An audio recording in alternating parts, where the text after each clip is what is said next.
สบายดีพี่น้องสบายดีมื้อนี้ไม่ได้พ่อหน้ากันโดนละช่องเบากดชาแนลนี่ไม่ได้ออกคลิปโดนแล้วนี่มามื้อนี้มีเมนูอาหารก้อยหอยนะมื้อนี้ก้อยหอยต้มหอยโอ้ยตึ้งหอยไงมาเกี่ยวตัวมาเอามือกินมา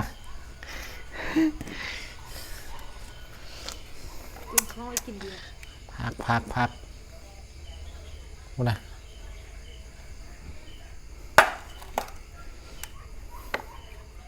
จุ่มห้องมากินเบียร์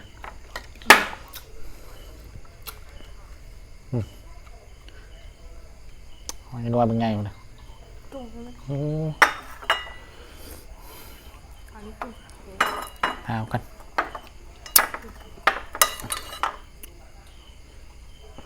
โอ้ยตัว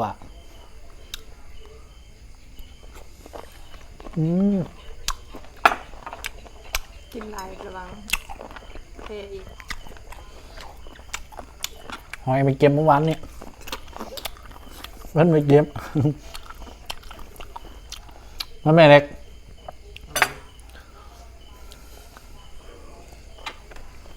ไปสากมาสากไว้ก่อน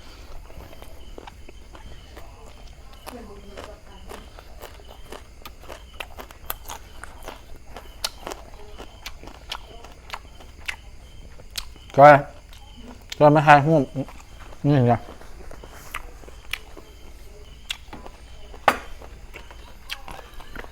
มา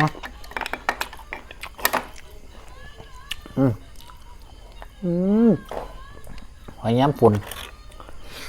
ออกกินข้าว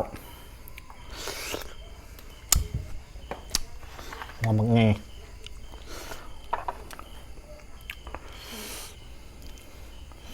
แก้วตัวแก้วสุ่มแซ่บ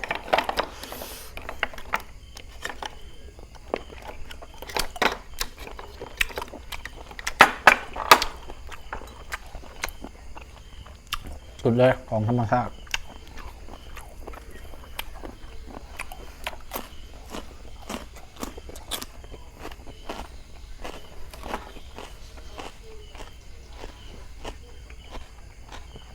กุ้งอยู่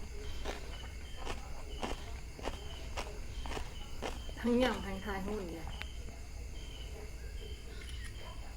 ที่ก็ยืนที่ตัว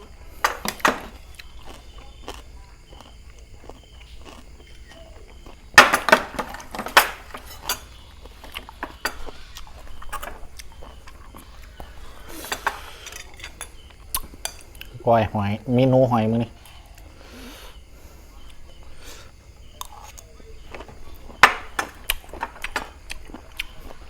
ครับขาบังนาว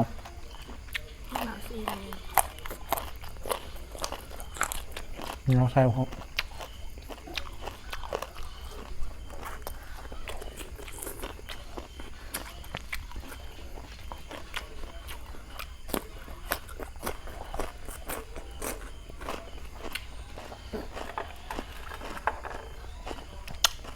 มาเด้อทางเมืองไทยทางบางเตียนมาเด้อทางบางเตียน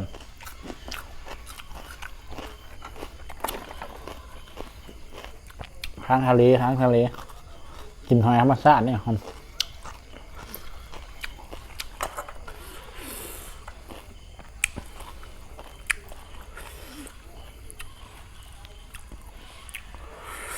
ทางเมืองนอกกับมาเด้อหอยธรรมชาติบ้านเฮาหอยนา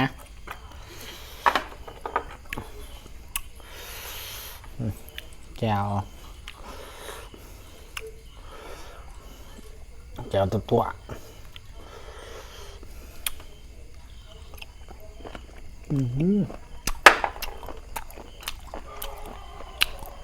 เจียวเซล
จึงท้องได้กินดี หึ จึงท้องได้กินดี ใส่พริกแห้งหอมแล้ว ใส่หอมล้างให้เสียบ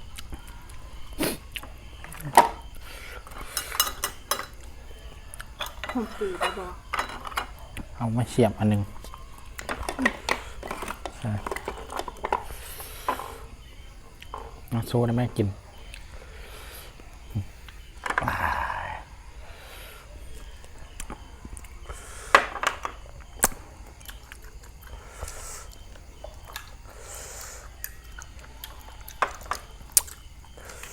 เด้อมาเด้อไอพีน้อง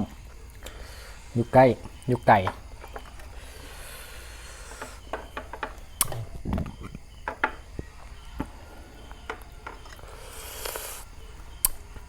พูดถึงหอมล้างก็ยังกด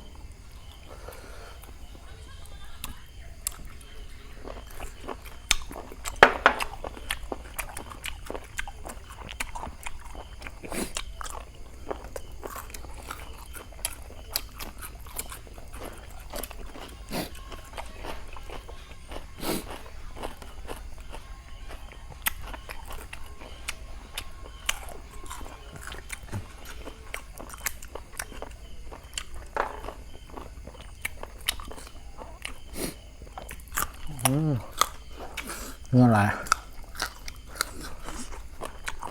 ยใครย่อย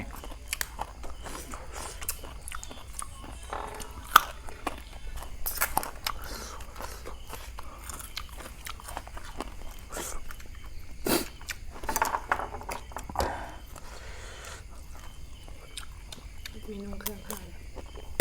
หึ มีนุ่งเครื่องข้าว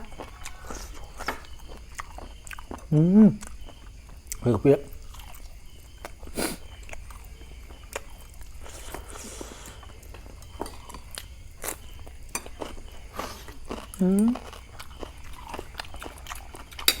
แบด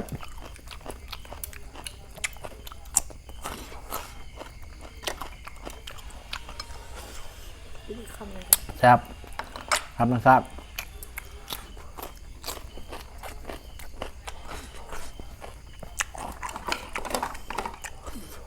หมดง่ายเนี่ย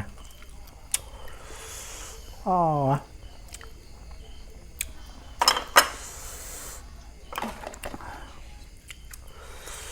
จิ้มหน่อยไงหอยนาอันนี้นาของแท้นะหอยนาของแท้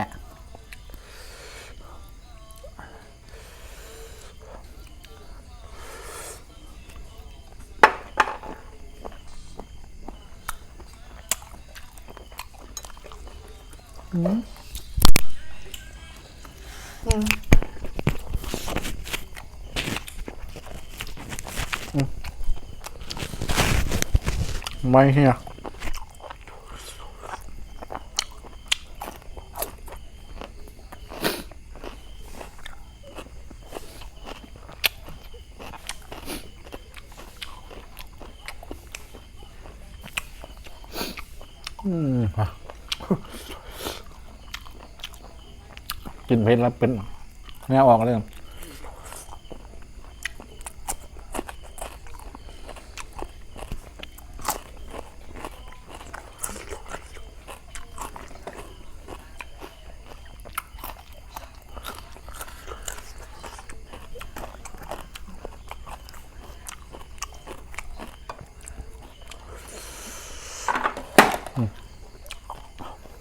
ค่อยหอยไม่งูหอย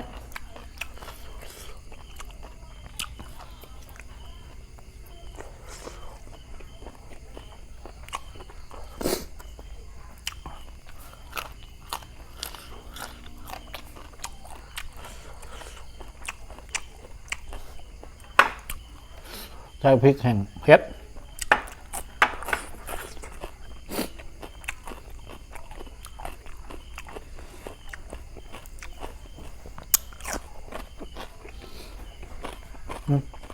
บ้านน้อง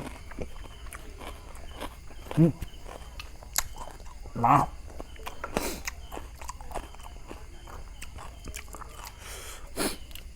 อ่าเนื้อแตกแล้วมาสุดท้ายอืม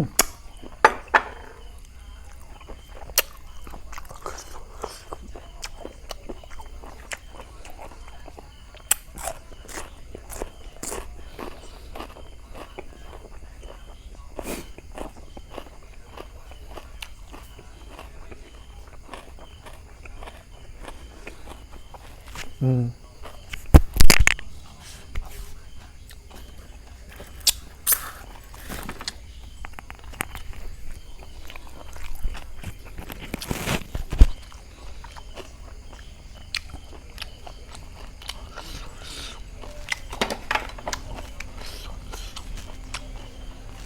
เผ็ดแห้งบัวไหวแล้วก็ไม่ต้องเพราะว่ากำลังคลิปใหม่